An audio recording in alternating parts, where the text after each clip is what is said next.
Alors ce soir, je voudrais... Oui, vaut mieux être bien pour entendre ce message, parce que si on n'est pas bien, ça va être encore plus dur. Je voudrais continuer sur le message que j'avais annoncé, alors ça fait maintenant plusieurs semaines, voire même peut-être début décembre, sur le mot réellement. Vous en souvenez? Les fameux réellement. Et on avait décliné plein de situations, ou des versets plutôt, où est-ce que réellement on le vit? Et ça, c'était réellement dérangeant. Bah oui, parce que celui qui le vit, il dit Amen. Mais celui qui ne le vit pas, il se dit, mais je suis en train de louper quelque chose. Et oui, et tu fais bien de te poser la question, tu es vraiment en train de louper quelque chose, ça c'est sûr. Parce que la vie chrétienne, la vie de l'esprit, est censée être, bon, c'est un peu bateau ce que je vais dire, mais une réalité. Une réelle réalité que nous vivons quotidiennement. Sauf que on s'aperçoit que parfois les chrétiens le sont que le dimanche. Sont-ils réellement des chrétiens? Vu qu'en semaine, il y a comme, souvent, oui, c'est vrai, on le dit, il y a une double vie. Une double vie. Ce texte, je l'ai déjà cité, c'est le texte de base, hein, c'est 2 Chroniques 32, verset 31. C'est Dieu qui permet une situation très compliquée, du moins compliquée. En tout cas, elle va être révélatrice, la situation, avec Ézéchias. Ézéchias. 2 Chroniques 32, 31. Il était malade, sur le point de mourir, Dieu le guérit. Le texte dit que le Seigneur n'a pas été satisfait parce que Ézéchias n'a pas été à la hauteur en reconnaissance de la bénédiction qu'il a reçue. C'est étonnant ça. Dieu s'attendait à plus. Et le Seigneur, pour sonder le cœur d'Ézéchias, a permis une situation. Il va s'afficher le texte. Ézéchias va avoir la visite de quelques ambassadeurs babyloniens. Cependant, lors de la visite des ambassadeurs, des dirigeants babyloniens envoyés pour s'informer sur le prodige qui avait eu lieu dans le pays, il a noté, Dieu l'abandonna, donc il abandonne Ézéchias, à lui-même, pour le mettre à l'épreuve et savoir ce qui était réellement au fond de son cœur. Qui sommes-nous réellement? Nous qui nous disons enfants de Dieu, chrétiens, bon bref, vous connaissez le langage que nous avons très évangélique, mais au-delà du langage, au-delà des expressions, au-delà des mots, qui sommes-nous réellement devant le Seigneur? De quoi est faite ma vie chrétienne, ma vie spirituelle? Avec quoi je la bâtis finalement? On l'a entendu pendant notre jeûne et prière, ben oui, il faut le dire, peut-être que vous n'aimez pas l'entendre, mais on a quand même beaucoup, et je m'implique, de vernis religieux. Immanquablement. Immanquablement. On en a tous, quoi qu'on en dise. Mais au quotidien, qui sommes-nous réellement? De quoi est faite notre vie chrétienne au quotidien? Alors, quotidien, vous comprenez, on ne parle pas de l'église, on parle à la maison, dans le couple, devant les enfants, au travail. Bref, partout, sauf dans l'église, parce qu'à l'église, on devient chrétien. Dès qu'on passe à la porte, on devient chrétien. Mais après, qu'est-ce qui se passe quand on quitte l'église? Si on fait abstraction de tout ce que nous faisons, même pour Dieu, nos œuvres, les services que nous pouvons rendre, nos engagements dans l'œuvre de Dieu, dans la vie de l'Église, notre consécration personnelle, notre fidélité même aux réunions, et vous êtes très fidèles, la preuve, vous êtes là. Donc vous êtes fidèles. Même nos contributions, je pense à nos offrandes, je pense à la dîme, si on fait abstraction de tout ça, qu'est-ce qui reste? Vous vous rappelez le don spirituel qu'il y a eu, il était intéressant, c'est une image peu banale, le Seigneur qui nous regarde et ce que nous sommes, le corps d'un seul coup disparaît, les muscles disparaissent, les nerfs disparaissent et Dieu ne voit que le cœur. Quand on fait abstraction de tout, qu'est-ce que Dieu voit dans nos cœurs. Qu'est-ce qu'il y a réellement dans nos cœurs. Alors, bien sûr, je ne parle pas du fait que, et là on est tous d'accord, qu'on ne se connaît pas. C'est vrai, on ne se connaît pas. On ne sait pas comment on va réagir dans telle ou telle situation. Des fois, c'est les situations qui révèlent ce que nous sommes. Mais je parle de ce que nous sommes, notre vie spirituellement parlant, ce que nous sommes. Ça, on le sait quand même. On sait un peu les choses. Et le Seigneur, comme il l'a fait avec Ézéchias, a permis une situation où tout simplement, Ézéchias a été confronté, pas à l'ennemi, pas au diable, non, a été confronté à lui-même. Dieu l'a livré à lui-même pour savoir ce qu'il y avait dans son cœur. Alors, c'est étonnant parce la phrase, on pourrait la comprendre, est-ce que Dieu ne le savait pas? Mais si, il sait tout. Il sait tout. C'est peut-être Ézéchias qui avait besoin de comprendre ce qu'il y avait au fond de son cœur. Parce que parfois, il y a tellement de vernis qu'on n'arrive plus à y voir grand-chose. Et parfois, Dieu permet des situations où nous sommes confrontés à nous-mêmes. Et là, on s'aperçoit que, finalement, qu'on enlève tout ce qu'on peut faire, des fois, il ne reste pas grand-chose. Il ne reste plus grand-chose. Alors, je voudrais voir encore d'autres situations où, finalement, ce mot réellement va sortir. Et on va essayer tout simplement de s'identifier pour savoir qui nous sommes spirituellement parlant, mais réellement. Je rappelle un peu ce qu'on avait vu au travers de quelques versets. Sommes-nous réellement libres en Jésus? Nous le chantons, et nous le chantons très fort, mais en fait, des fois, on ne l'est pas du tout. Jean 8, si donc le Fils vous a franchi, vous serez réellement libres. Ça, on a du mal à le vivre encore. Sommes-nous réellement forts en Jésus-Christ? Tout ça, on l'a vu, je passe très vite. C'est 2 Corinthiens 12 qui dit « Lorsque je suis faible, c'est lorsque je suis faible que je suis réellement fort. » Connaissons-nous réellement Dieu? 1 Jean chapitre 2, nous saurons que nous l'avons réellement connu si nous conformons notre vie à ses commandements. Sommes-nous réellement vivants en Jésus-Christ? Romains 8, si par contre, par la puissance du Saint-Esprit, vous livrez à la mort les actes mauvais que vous accomplissez dans votre corps charnel, alors vous vivrez réellement. Aimons-nous réellement Jésus? Alors c'est facile à le dire dans nos prières, mais la Bible dit, Jean 14, 15, si réellement vous m'aimez, alors vous vous appliquerez à suivre mes instructions. Et on avait vu un dernier point, honorons-nous réellement Dieu avec nos biens? Déjà, ça sous-entend, est-ce qu'on le fait un peu déjà? Bon, bref.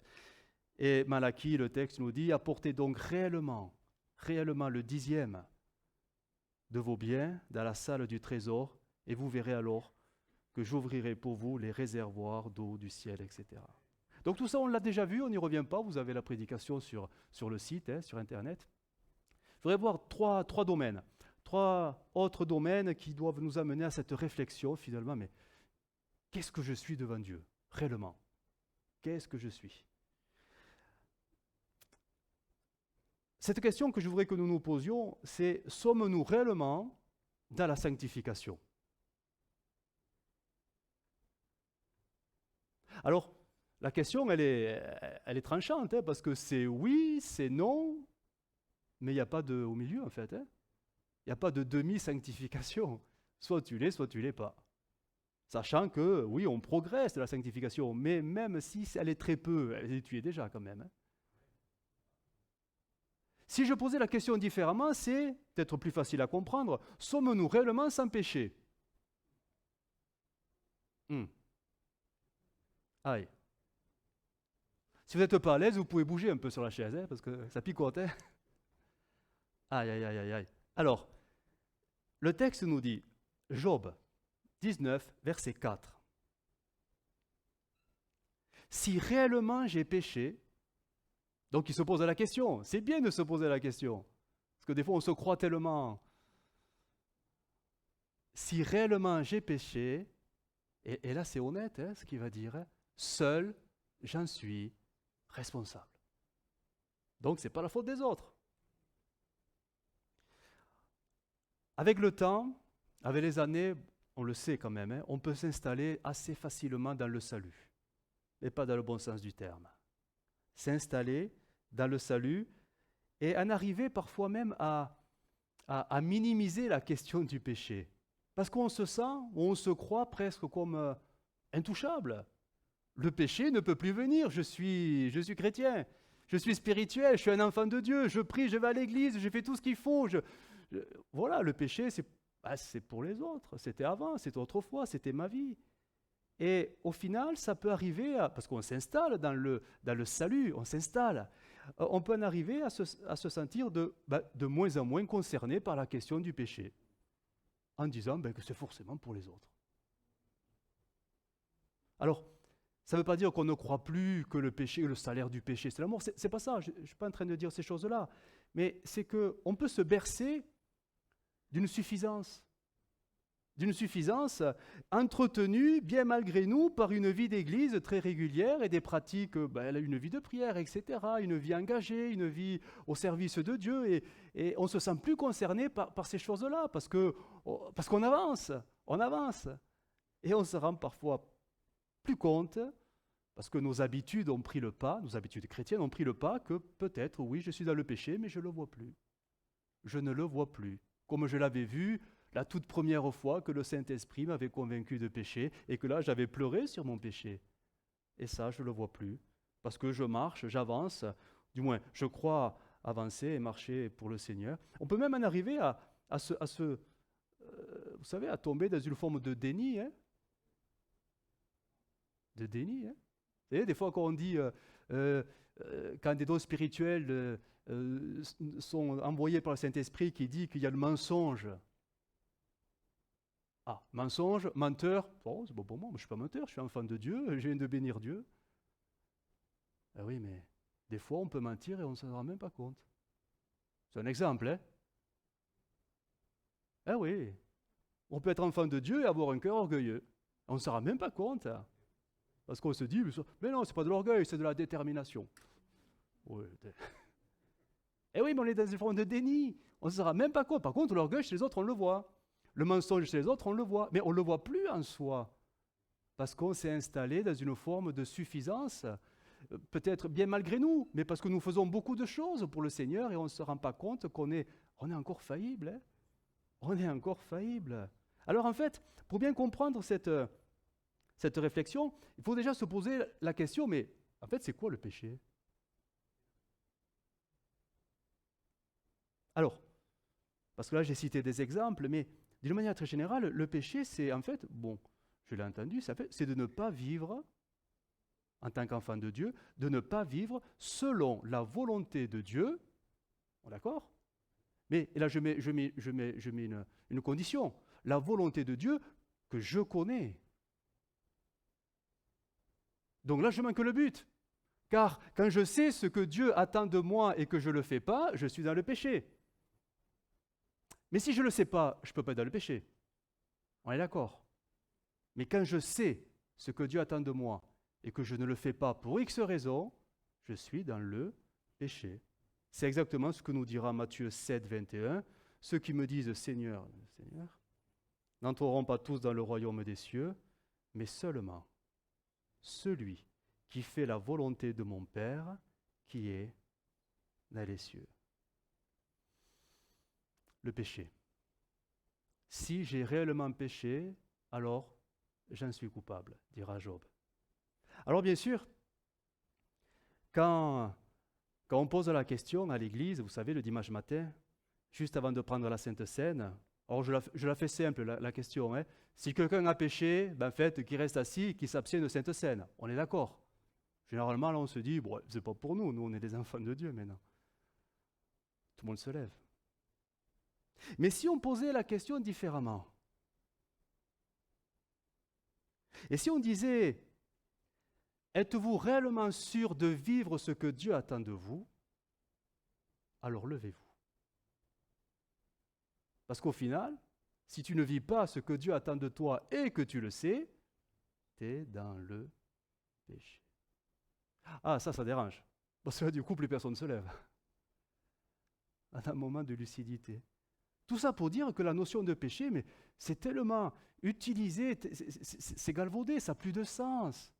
Dans notre langage, notre très évangélique, le péché, le péché, oui, quand on parle de péché, on pense à ceux du dehors, ceux qui ne connaissent pas le Seigneur, qui vivent des vies débauchées, tout ça. Ou on pense au pire à des chrétiens rétrogrades, oui, ils sont dans le péché. Mais le péché, parfois, il est à nous, hein, et on ne le voit même pas. Quand Dieu nous révèle sa volonté, c'est pour que nous la vivions. Donc, on peut la vivre. On est d'accord? Ben, sinon, on serait tous des pécheurs. Mais le Saint-Esprit, il est là pour nous conduire dans ce que Dieu a préparé d'avance. Ouais. C'est pas des questions, hein, je vous guide, hein, vraiment. Donc, normalement, si je me laisse conduire par le Saint-Esprit, je ne peux aller que de progrès en progrès, de victoire en victoire. Je suis transformé à l'image de Jésus, et ça, ce n'est pas un idéal, c'est quelque chose que nous devons vivre. Hein. Ouais, vous n'êtes pas surpris quand même. Vous trouvez que c'est excessif? Exigeant? Bah non, c'est la vie chrétienne normale.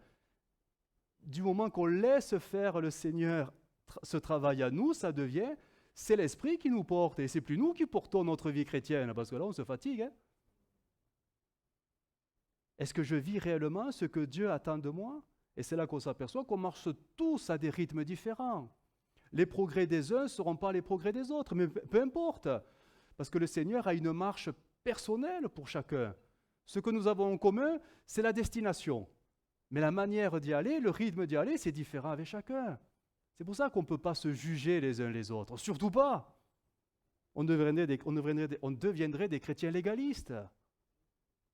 Faut pas, surtout pas.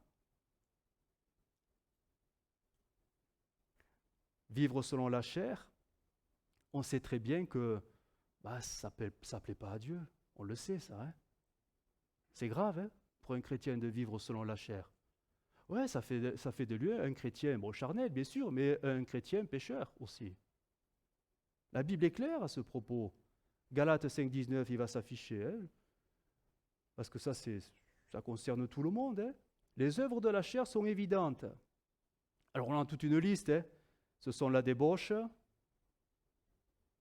l'impureté, le dérèglement. Là, on se dit, mais tout ça, c'est pas pour nous.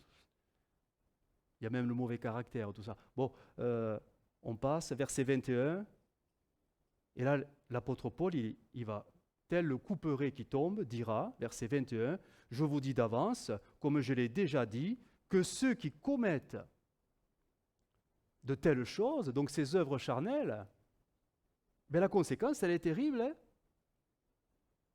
Vous lisez comme moi. Hein. Et ils n'hériteront pas le royaume de Dieu. Pourquoi? Parce que ce sont des pécheurs. Parce qu'ils savaient que le Seigneur veut que nous nous dépouillions de toutes ces choses. Il faut renoncer à toutes ces choses pour que le Saint-Esprit puisse nous sanctifier et produire à nous le fruit de l'Esprit. On le sait, tout ça. Mais je ne sais pas si on réalise que si on ne le vit pas, on est des pécheurs. Mais ça ne nous empêche pas après de venir prendre la Sainte Seine. Parce qu'on va le minimiser. C'est grave. Hein. La question du péché, c'est mortel. Hein. C'est mortel. Hein. On peut trop facilement s'accommoder de ces choses-là et le banaliser, le minimiser au quotidien. Et la conséquence, c'est quoi finalement? Ça sera que dans l'Église, on aura, vous le savez, hein, des chrétiens charnels, des chrétiens orgueilleux, des chrétiens menteurs, des chrétiens qui critiquent. On n'aime pas ça. Hein, les critiqueurs, on n'aime pas. Médisants, méchants. Là, on dépeint toute une vie d'église, là. C'est terrible, hein? Alors, vous pensez que je dresse peut-être un sombre tableau de l'église locale? C'est des réalités, hein? Ce sont des réalités. Et quand le chrétien ne vit pas ce que Dieu attend de lui, il se passe quoi chez ce chrétien? Il est fragile, il peut être même susceptible, contrarié constamment, mécontent, insatisfait, insoumis, rebelle, parce qu'il ne grandit jamais. Un chrétien charnel n'est jamais heureux. Un chrétien spirituel, alors il y a l'amour, il y a la paix, il y a la joie, la maîtrise de soi, la douceur. Toutes ces choses qui font que l'Église devient agréable. Eh bien oui. Suis-je réellement sans péché? Voilà la question qu'il faudrait se poser. Parce que ce n'est pas un état, vous savez qu'on est sans péché, ce n'est pas un état constant qui est acquis, qui durera. Non, des fois on peut être dans le péché, mais on peut revenir. Bref, c'est toujours en dents de scie cette histoire-là. Mais c'est pour ça qu'il faut sans cesse, finalement, presque dimanche après dimanche, oser s'examiner réellement. C'est pour arriver à rester dans une vie sanctifiée. La sanctification, c'est un état qu'on recherche constamment. Que Dieu nous aide, hein? C'est dur ce que je dis, hein? Pour un mardi soir. Oh là là. Oh, oh, oh. En tout cas, posez-vous la question. Chacun se la pose, moi le premier. Suis-je sans péché? Seigneur, ouvre mes yeux. Seigneur, peut-être, comme dira David en son temps, il avait prié, montre-moi les péchés que je ne vois plus. Voilà. Et le Seigneur ne manquera pas de le faire, hein? Comme il a fait avec Ézéchias. Hein? Il créera des situations pour que ce qu'il y a au fond de mon cœur, et ça s'appelle le péché, ressorte. Et là, après, c'est à moi à faire le nécessaire pour me dépouiller de ce péché, l'abandonner, etc., etc. Ce qui nous amène à un deuxième point, qui est finalement celui-ci, et il reprend un peu le message de, je crois, de Guillaume mardi dernier. Sommes-nous réellement nés de nouveau? Eh oui. Que dit la Bible? Luc 3, 8. Le texte va s'afficher en parole vivante.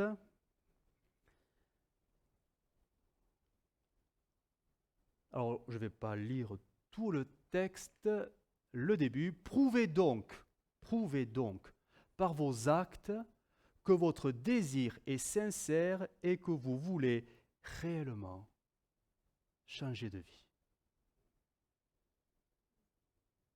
Réellement changer de vie. En fait, la Louis II a traduit, parce que là on n'est pas trop familier, ces paroles vivantes, hein, la Louis II l'a traduit ainsi, là ça va vous rassurer, hein, produisez donc les fruits dignes de la repentance. Voilà. Si vraiment tu es né de nouveau, tu as forcément des fruits nouveaux. C'est si simple que ça.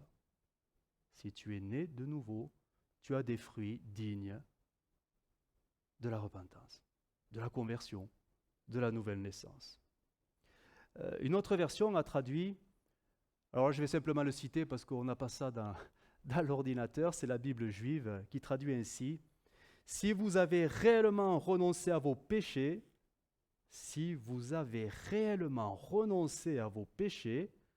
prouvez-le en produisant un fruit qui en est digne. Si je donnais un exemple, un menteur qui naît de nouveau va le prouver en disant maintenant la vérité.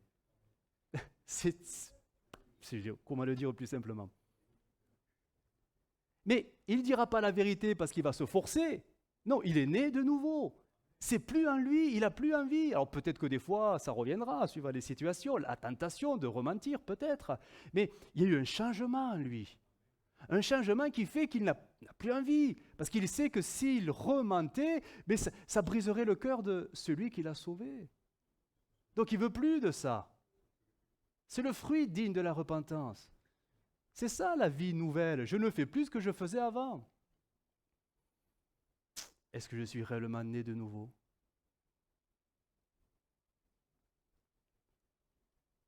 Le problème, l'une des raisons qui peut expliquer que parfois, oui, on peut se croire chrétien mais pas tout à fait être né de nouveau, c'est notre approche de l'œuvre de la croix. Tout se détermine là finalement. Vous savez, quand on entend l'évangile, quand je parle de l'évangile, c'est cette annonce où on apprend que Jésus vient sur la terre et qu'il monte sur la croix et que là, il porte, pas les péchés de l'humanité, parce que je veux dire, même ça, on a du mal à le concevoir, hein, avec tous les habitants qu'il y a sur la terre, 7 milliards, 9 milliards, je ne sais plus. Non, Jésus a porté mes péchés, les miens. Là, ça devient du personnel. Ce n'est pas une globalité, c'est les miens qu'il a portés. Et quand je réalise que il est frappé, je ne parle pas par les Romains et par les Juifs qui l'ont mis sur la croix, non, il est frappé par le Père, parce qu'il est devenu péché. La condamnation qui était pour moi est tombée sur lui. Ça, c'est l'annonce de l'Évangile. Et là, en fait, cette annonce, finalement, c'est deux choses l'une. Soit je l'accepte, et je dis, ok, c'est vrai, Jésus est mort pour tous les péchés, Jésus il est mort, oui, je suis sauvé en Jésus. Je veux dire, des fois, on peut avoir une simple, vous savez, acceptation ou adhésion un peu intellectuelle sur le message. C'est vrai, vous avez raison. Mais je crois que le message de l'Évangile doit aller beaucoup plus loin et amener ce qu'on appellera, vous savez, cette conviction de péché, qui fait que quand j'entends que Jésus il est mort pour mes péchés, mon cœur, lui, il est brisé. Parce que Jésus ne méritait pas de mourir pour moi. Et il accepte de mourir pour moi. Je ne peux pas simplement dire, ok, Jésus, c'est merveilleux ce que tu as fait, je vais être au ciel avec toi, on va se réjouir. Et non, non, non. C'est tellement personnel cette affaire-là, parce que là, on commence à ressentir, mais vraiment toute la profondeur de sa misère, que là, oui, là, les larmes coulent. Je ne sais pas si vous avez déjà pleuré sur vos péchés. Le cœur, il est brisé, mais il est tellement brisé que notre amour pour Dieu, il est décuplé. Et le fruit qui va en ressortir, il en sera grand, parce que le péché, on ne voudra plus le repratiquer comme avant. C'est étonnant que des chrétiens qui acceptent l'œuvre de la croix retombent parfois si facilement dans le péché aussi. Mais qu'est-ce qu'ils n'ont pas compris? Qu'est-ce qu'ils n'ont pas compris? Ils ont peut-être simplement accepté, oui c'est vrai, Jésus est mort, oui pour me sauver, oui, presque on dirait, écoute, t'as mieux pour moi. Et quand on réalise l'œuvre et la portée de l'œuvre de la croix, ça nous humilie. Hein? On est à genoux, mais on pleure devant Dieu. On ne mérite pas sa grâce, on ne mérite pas tout ça. Et il le fait. Et je crois qu'un cœur qui est réellement, mais réellement convaincu à l'intérieur que l'amour de Jésus, que la grâce du Seigneur le relève, mais il va tout faire pour ne plus retourner en arrière. Vous savez, c'est un peu l'histoire de cette parabole que Jésus a enseignée, le semeur sorti pour semer. Et il y a 3 terrains, c'est pas top. Hein. Ils reçoivent pourtant la bonne semence. Elle est bonne la semence, elle est excellente. Mais sur la terre battue, ça fait rien du tout. Dans les pierres et dans les ronces, ça produit un peu, un chouïa.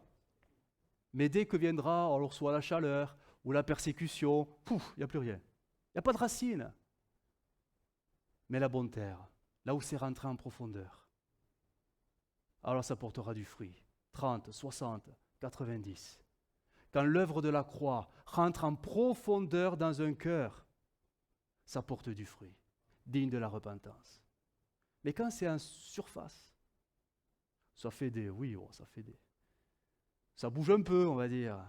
Mais dès que vient la persécution, les difficultés, tout s'écroule.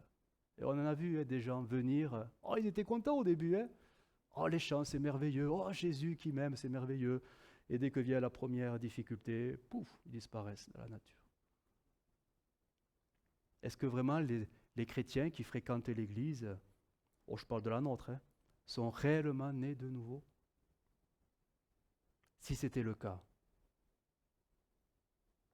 pourquoi le Seigneur nous reprend-il aussi régulièrement sur des choses parfois si élémentaires en notion de péché? C'est étonnant. Alors oui, on peut tomber par accident, mais bon, je crois que c'est les fruits, vous savez, qui déterminent la qualité de l'arbre. C'est les fruits. Et ça, c'est Jésus qui l'a enseigné. Et dans les arbres que nous sommes, parfois, oui, il y a beaucoup de feuilles. Des grosses feuilles, des très grosses feuilles. Mais après, il n'y a pas grand-chose. Il n'y a pas grand-chose. Pourtant, le Seigneur, la volonté de Dieu, nous qui avons accepté l'œuvre de la croix, parce qu'elle s'est enracinée en nous, cette œuvre, je l'espère, c'est qu'elle produise du fruit. Regardez quelques textes qui vont dans ce sens. Jean 15, 16. Ce n'est pas vous qui m'avez choisi. Ah. Dira Jésus, c'est moi qui vous ai choisi. Je vous ai donné mission d'aller, de porter du fruit. Du fruit qui soit durable. Porter du fruit et un fruit de qualité qui dure. Colossiens 1, chapitre 10. L'apôtre Paul dira ceci pour encourager les chrétiens, pour marcher d'une manière digne du Seigneur et lui être entièrement agréable. Alors comment on est agréable au Seigneur? En portant des fruits, en toutes sortes de bonnes œuvres et croissant par la connaissance de Dieu. Vous voyez, c'est toutes sortes de fruits. Jacques, chapitre 3, verset 17. La sagesse d'en haut est premièrement pure, ensuite pacifique, modérée, conciliante, pleine de miséricorde. Tiens, qu'est-ce que ça fait là, ça? Et de bons fruits. La sagesse qui porte des fruits. Exemple de duplicité, d'hypocrisie, etc., etc. Donc on en revient toujours à cette notion, si je suis réellement, mais vraiment né de l'esprit, si vraiment je suis spirituel, alors immanquablement, il y aura dans ma façon, ma manière de marcher pour le Seigneur, des fruits que je porterai. Non pas parce que je les provoquerai, mais parce que ce sont les circonstances qui vont les révéler. Tout simplement. Mon caractère nouveau va se révéler au travers des situations dans lesquelles le Saint-Esprit va me conduire. Et même si c'est des situations difficiles, pénibles, contrariantes, et Dieu sait qu'on en a quelques-unes, hein, du moins pas vous. En tout cas, moi j'en ai quelques-unes, ouais, j'allais bien. Eh bien, même malgré ça, j'ai un bon fruit. C'est beau le beau fruit. Mais quand le fruit n'est pas beau, c'est interpellant, c'est pas normal. Il y a une anomalie là. C'est plus le Saint-Esprit, c'est la chair. Mais si c'est la chair, c'est que je suis en train de pécher. Pourquoi? Parce que le Seigneur ne voit pas ce qu'il attend de moi. Et dimanche, je me lèverai pour la Sainte Seine? Tiens donc. Qui suis-je réellement? Qui suis-je? Allez, le dernier domaine. On n'en verra que 3 ce soir. C'est suffisant.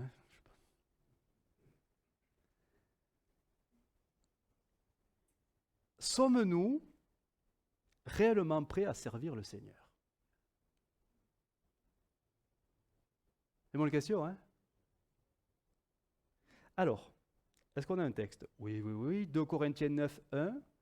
Il va s'afficher. Quant au secours même destiné à ceux qui en Judée appartiennent à Dieu, il est superflu, l'apôtre Paul parle, de vous en écrire davantage. Je connais vos bonnes dispositions à ce sujet. J'ai même exprimé ma fierté à votre égard aux Macédoniens en leur disant « En Achaïe, ils sont prêts à donner depuis l'an dernier. » Alors on parle d'une collecte d'argent pour les nécessiteux, etc. « Votre zèle a motivé la plupart d'entre eux. Toutefois, verset 3, toutefois, j'envoie nos frères pour que mes éloges à votre sujet ne soient pas démentis sur ce point et que réellement vous soyez prêts comme je l'ai annoncé. Là, on est dans un contexte particulier. C'était, oui, de servir Dieu, mais de le servir au travers d'une collecte générale dans l'Église pour aider les autres, les frères et sœurs en grande difficulté. Être réellement prêt à servir Dieu. Vous savez que le salut fait de nous des serviteurs et des servantes. Et vous l'êtes, hein? Peut-être pas en train de servir, mais votre fonction est de servir le Seigneur. Mais servir le Seigneur, c'est servir l'Église. Ça commence là. C'est se servir les uns les autres. C'est comme moi, là, à l'instant présent, je sers Dieu, mais en fait, Dieu n'a pas besoin que je lui prêche. Il ne va pas se convertir, le Seigneur. Hein? Il ne peut même pas faire de progrès, il est parfait. Donc ça ne sert à rien de lui prêcher. Mais servant Dieu, en fait, c'est à vous que je prêche. Et là, je deviens votre serviteur. Parce que vous avez besoin, ben, certainement de progresser. Vous voyez, j'ai même dit certainement, parce que je ne veux pas être affirmatif, peut-être que vous avez atteint le niveau presque ultime. Hein. Vous voyez, en fait, servir Dieu, c'est forcément servir les autres. Et ça commence à l'Église, forcément, le corps de Christ, ne sois pas allé plus loin que ça. Mais au-delà d'un service qu'on peut accomplir selon les besoins dans l'Église, et c'est vrai que c'est divers et varié, hein, les choses qu'il y a à faire, hein. Au-delà du travail qu'on peut effectuer, au-delà de services rendus, au-delà d'une consécration, au-delà de tout ça, mais finalement, qu'est-ce que le Seigneur veut? Au-delà de nos actes, de notre travail, qu'est-ce que Dieu veut réellement? Parce que des fois, on se dit, mais jamais j'arriverai à faire ceci comme un tel le fait, ou jamais j'arriverai, je sais pas, à chanter comme un tel le fait, jamais j'arriverai à prêcher comme un tel le fait. Vous voyez, la comparaison. Est-ce que Dieu veut qu'on se compare? Mais certainement que non. Qu'est-ce qu'il veut, Dieu? Qu'il fait de nous le serviteur. En fait, ce que Dieu veut, c'est plus subtil que ça. Il veut que nous ayons des cœurs de serviteurs. Parce qu'on peut servir Dieu sans avoir un cœur de serviteur. Ça, c'est pas top, hein? On peut être très efficace dans ce qu'on fait, mais s'il n'y a pas un cœur de serviteur, ben, ça ne sert à rien. Hein? Un cœur de serviteur. C'est quoi un cœur de serviteur? Ben, c'est un cœur qui finalement, déjà, je dirais, ne recherche pas une place dans l'Église. Il ne recherche pas une place, encore moins une fonction et encore moins un titre. Mais ça fait sourire, mais si vous savez. Ces trois aspects sont convoités. Bon, pas ici, ça va. On est dans une église au cadre familial, ouais, on va dire une grande famille quand même. Mais dans des églises, ça se bataille hein, pour avoir l'estrade, pour avoir le micro, pour avoir ceci, pour avoir cela. Et... Bon, bref, ouais, ça ne nous regarde pas, on n'y est pas. Un cœur de serviteur, c'est un cœur qui est désintéressé de tout ça, mais qui a à cœur de se rendre disponible. Point. Disponible quand un besoin se présente. Il ne recherche pas. Mais s'il y avait quelque chose à faire, je suis là. Tout simplement. Tout simplement. Un cœur de serviteur, c'est quelqu'un qui est prêt à servir quand, vous savez, quand des fois, il est sollicité. Ah, c'est pas pareil. Quand on le sollicite. Des fois, en tant que pasteur, il m'arrive de venir voir un tel et de le solliciter pour telle ou telle activité. Voilà. Généralement, quand c'est le pasteur, on dit oui. Du moins, la réponse souvent, c'est oui. Mais j'ai remarqué que quand parfois les sollicitations venaient des autres personnes, le non arrive aussi assez régulièrement. C'est étonnant comme on est quand même. Hein.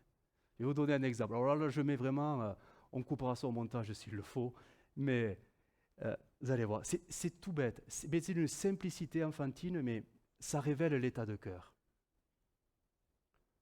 Je suis en train de réfléchir si vraiment je dois le dire ou pas. Je le dis? Mais vous m'en voudrez pas?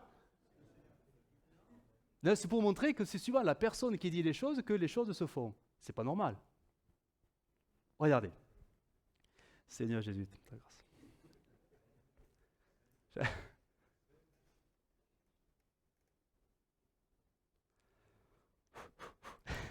Regardez. Parfois, quand j'interpelle l'Église, je dis, allez, on va s'approcher sur le devant. Est-ce que j'ai besoin d'aller plus loin? Si Élodie a compris, on a tous compris. Généralement, ça suit. Mais parfois, quand c'est d'autres frères un peu plus jeunes qui le disent, ça bouge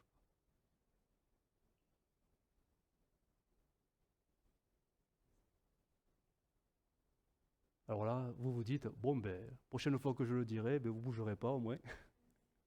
Non, mais c'est révélateur.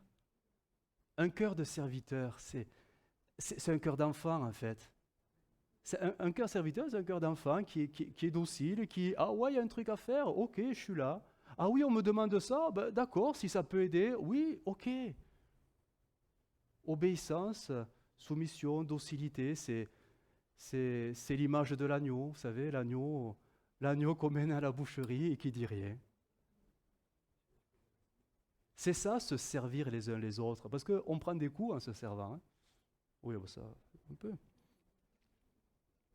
Un cœur de serviteur, c'est un cœur qui est, comme dira Jésus, c'est un cœur il est fidèle, mais même dans les petites choses. Les petites choses.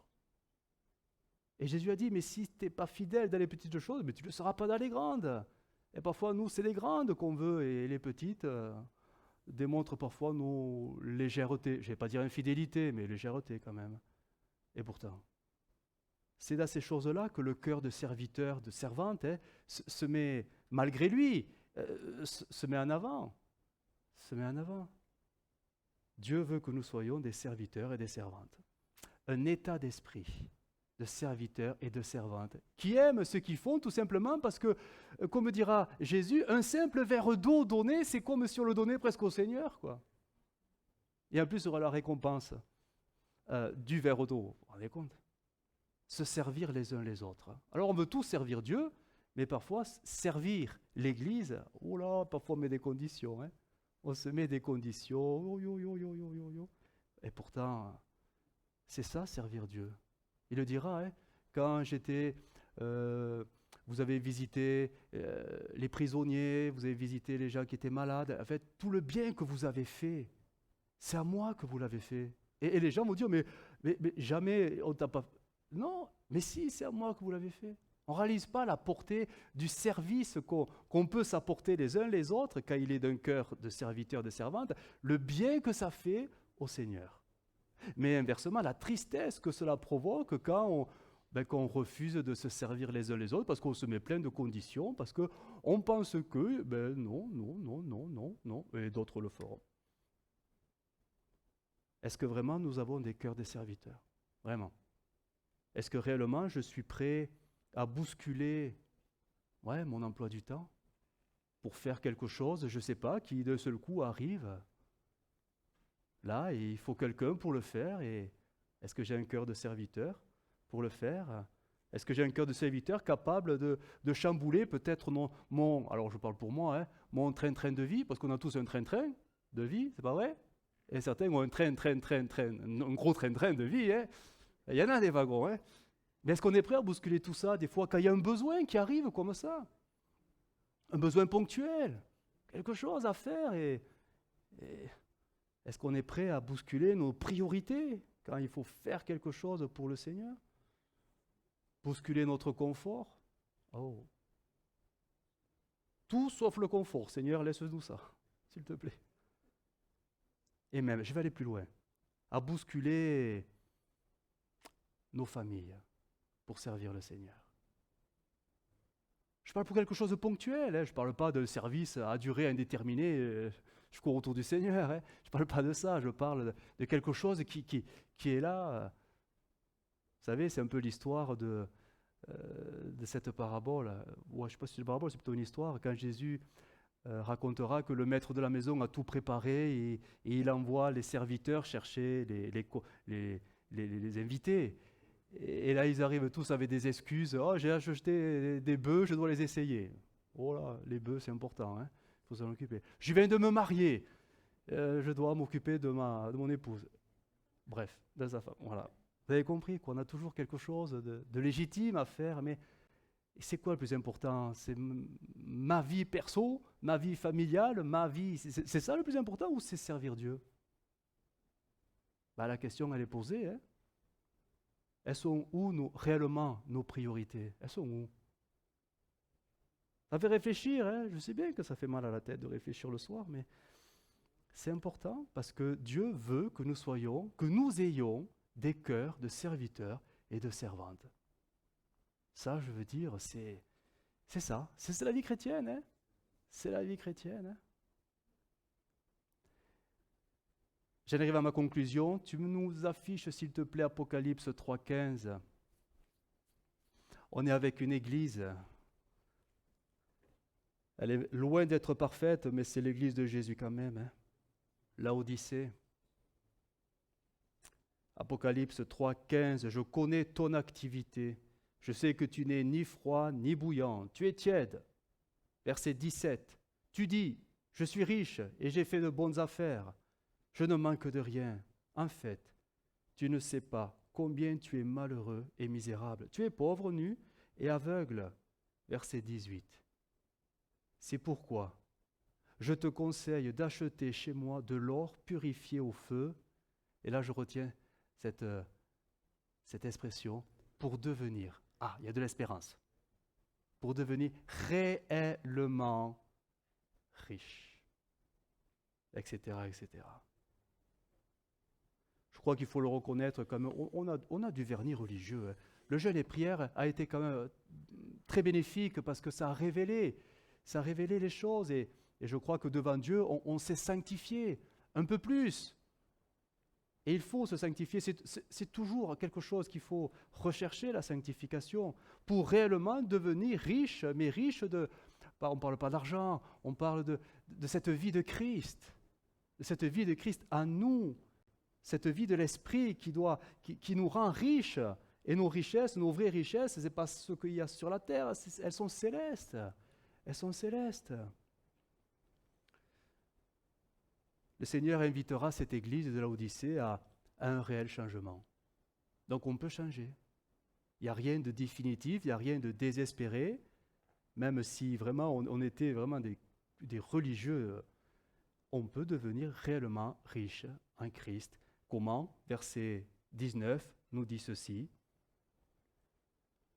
Je réprimande, oui, ça peut paraître dur, mais quand c'est Jésus qui le fait, il vaut mieux l'accepter, et corrige tous ceux que j'aime. La fin de la phrase est plus agréable. Hein? Fais donc preuve de zèle et change de comportement. Comment? Verset 20 nous dit, écoute, je me tiens à la porte et je frappe. Si quelqu'un entend ma voix et ouvre la porte, j'entrerai chez lui, je prendrai un repas avec lui et lui avec moi. La solution, elle est là en fait. Écoutez. Elle est très intéressante, hein, c'est Français courant qui traduit ainsi. Écoutez. Parce qu'on n'entend plus. Les chrétiens de cette assemblée sont dans une suffisance telle que pour eux, tout va bien. En fait, tout va mal, mais ils ne le voient pas. Ils n'entendent même plus la voix du Seigneur qui leur parle. Et vous savez ce que je l'ai eu dit, le premier commandement, vous connaissez le premier commandement, hein? Oui, bien sûr, vous l'avez retenu. Hein? C'est pas tu aimeras ton Dieu de tout ton cœur, c'est écoute. Exactement ce qui nous manque, l'écoute. On a besoin d'apprendre à écouter pour réellement changer, pour réellement mettre sa parole en application, en pratique, pour réellement se repositionner, pour réellement, oui, s'il le fallait, se convertir. Vous comprenez le mot convertir, c'est changer de direction, pour que des fruits nouveaux puissent se manifester par la marche nouvelle. Que vraiment nous puissions, oui, on pourrait prendre un temps, là, devant le Seigneur, et peut-être, comme dit ce texte, alors je ne sais pas si c'est pour tout le monde, je ne vais pas faire un appel, hein, rassurez-vous, mais la solution, c'est quoi? Eh bien, c'est en fait, à nouveau, inviter Jésus dans le cœur. En fait, elle est là, la solution. Mais ça passe par, ben oui, Jésus, c'est vrai, tu as raison. C'est vrai, je suis réellement pauvre, aveugle et nu. C'est vrai, je ne le voyais pas, mais tu me l'as dit, et c'est vrai. Seigneur, pardonne-moi pour cela. Mais viens maintenant, reviens maintenant dans mon cœur, parce qu'il n'y a que le Seigneur qui peut porter ses fruits à nous. On va fermer nos yeux et on va prier. Et si certains voudront élever leur voix, si certains peut-être ressentent le besoin, peut-être d'inviter Jésus, peut-être tout à nouveau, et sentez-vous libre. Hein? Vaut mieux repartir de ces lieux avec Jésus dans le cœur que Jésus derrière la porte, en train de frapper. Seigneur, nous te bénissons, parce que ta parole est une lampe qui nous éclaire. Et tu vois nos ténèbres, elles sont épaisses. Seigneur, nous sommes là devant toi et comme, oui, des enfants, nous voulons nous laisser sonder par le Saint-Esprit, sondés par l'Écriture, parce que nous avons réellement besoin de changer, réellement.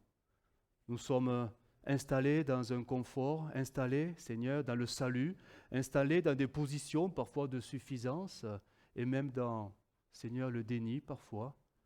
Nous avons réellement besoin de reconsidérer tes avertissements, les paroles que tu nous donnes au travers des dons, Seigneur, afin que nous puissions, Seigneur, nous positionner, nous examiner, nous remettre en question devant toi. Nous voulons apprendre à t'écouter et réaliser que nous avons besoin de t'inviter tout à nouveau. Parce que tu es là. Tu n'es pas très loin de chacun. Mais combien nous voudrions que tu sois à l'intérieur de nos cœurs.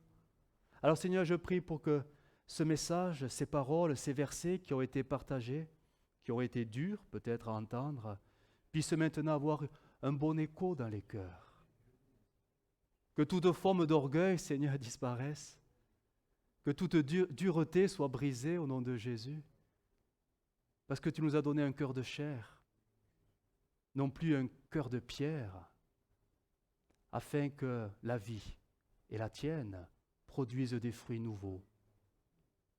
Tu as fait de nous tes enfants, tu as fait de nous tes serviteurs, tes servantes, tu as fait de nous des gens libérés, tu as fait de nous des gens, Seigneur, remplis de l'Esprit, et combien nous voulons comprendre, Seigneur, toute ta volonté, afin que ce que tu attends de nous, nous puissions le mettre et le vivre tout simplement au travers d'une vie de l'Esprit renouvelée.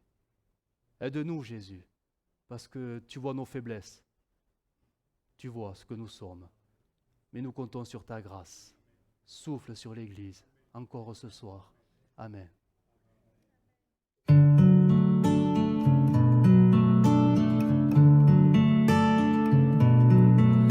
Well, I heard there was a secret chord that David played and it pleased the Lord. But you don't really care for music, do ya? Well, it goes like this, the fourth, the fifth, minor fall and the major lift, the baffled king composing hallelujah, hallelujah, hallelujah, hallelujah, hallelujah.